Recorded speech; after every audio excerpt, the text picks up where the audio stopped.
हे दोस्तों, this is Mukesh. एक viewer है जिन्होंने मुझसे पूछा है सर कब तक के लिए हम लोग टिल वैन लगाए, अनटिल वैन लगाए या बाय वैन लगाए, और कभी कभी स्टूडेंट बाय व्हाट टाइम का भी यूज करते हैं। अब इन सभी के बीच में डिफरेंस क्या है, आइए जानते हैं। सबसे पहले बात करते हैं टिल, अनटिल या बाय की। टिल और अनटिल का यूज वहाँ पर करते हैं जहाँ पर ड्यूरेशन ऑफ टाइम हो, जैसे कि कोई काम कब से कब तक चलेगा, तो वहाँ पर हम लोग टिल या अनटिल का यूज करेंगे। यदि आपको डेडलाइन दिखाना हो, कहने का मतलब है, इसको अच्छे से समझने के लिए एक एग्जांपल लेते हैं। आप मेरा पैसा कब तक लौटाएंगे, कहने का मतलब है किस समय तक, डेडलाइन पूछ रहे हैं, वो समय बताइए जब आप मेरे पैसे लौटाएंगे। अगर मैं आंसर इसका ये करूं, मैं 25 तारीख को आपके पैसे लौटा दूंगा या मैं कल तक आपके पैसे लौटा दूंगा, तो वो डेडलाइन है, तो यहाँ पर ड्यूरेशन नहीं है।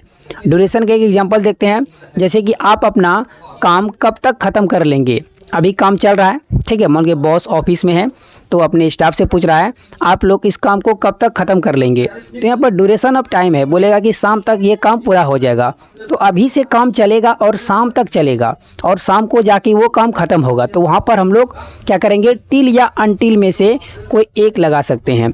आई थिंक आपने इसको समझा। अब इसके स्ट्रक्चर को देखते हैं। तो स्ट्रक्चर में सबसे पहले लगाएंगे टिल अनटिल में से कोई एक, अगर डेडलाइन हो तो बाय लगाएंगे, गॉट इट।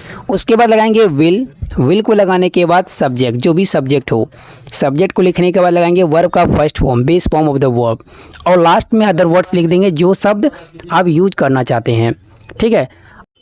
यदि इसका आंसर करना हो तो सबसे पहले सब्जेक्ट, उसके बाद विल आएगा, विल के बाद वर्ब का फर्स्ट फॉर्म और लास्ट में कोई अदर वर्ड्स। ये स्ट्रक्चर बदल भी सकता है टेंसेस के अकॉर्डिंग टू, आप अलग अलग टेंसेस में भी इसका यूज कर सकते हैं।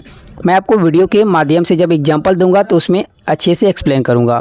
तो सेंटेंस लेते हैं। तो आज का पहला सेंटेंस है, तुम वहाँ से कब तक लौटोगे, कहने का मतलब है वो डेडलाइन पूछ रहे हैं कि वो समय बताओ कि तुम वहाँ से कब तक लौटोगे। तो इसके लिए बोलेंगे by when will you return from there, by when will you return from there, यानी तो by when will you come from there. Next sentence है, अगर इसका जवाब देना हो तो मैं कल तक वहाँ से आ जाऊँगा, I will return from there by tomorrow, I will return from there by tomorrow. Next sentence है, वो कब तक आ जाएगा, तो इसके लिए आप कहिएगा bye when will he come. Next sentence, वो मुझसे कब तक बचेगा, कहने का मतलब है कि वो जो ड्यूरेशन है वो कब तक बचेगा, अभी वो छिप रहा है, अब वो कब तक बचेगा मुझसे, कभी ना कभी तो मेरे हाथ आएगा ही। तो इस सेंटेंस के लिए आप कहिएगा till when will he escape from me, till when will he escape from me, यानी तो until when will he escape from me. Escape मतलब बचना, कब से दूर रहेगा, कब से बच के फिरेगा मुझसे। नेक्स्ट सेंटेंस है, कब तक वह उसके साथ खुश रहेगा, तो इस सेंटेंस के लिए आप कहिएगा, अब यहाँ देखिए, कहने का मतलब है वो अभी भी उसके साथ रह रहा है, वो देखा जाएगा वो कब तक खुश रहेगा, ड्यूरेशन ऑफ टाइम है, तो इसके लिए बोलेंगे until when will he be happy with her. तो मान के चलिए सेंटेंस बोलते हैं ना, कोई किसी से परिवार वाले से जाके मतलब उसके विरुद्ध जाकर के शादी कर लेता है किसी लड़की से, तो बोलते हैं देखते हैं वो कब तक उसके साथ खुश रहता है, तो यहाँ पर अनटिल व्हेन आएगा। नेक्स्ट सेंटेंस है, कब तक तुम मेरे पैसे लौटा दोगे, यहाँ भी डेडलाइन पूछ रहे हैं, तो इसके लिए बोलिएगा bye when will you return my money, bye when will you return my money.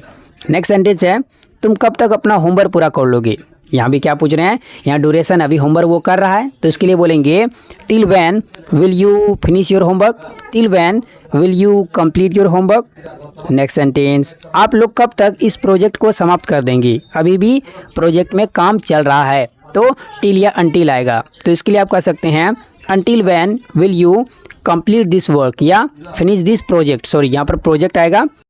Related this structure, I am giving you a sentence. Please translate it and write it in the comment box. If you make any mistake, then I'll correct it. Thank you for watching my video and do not forget to share this video.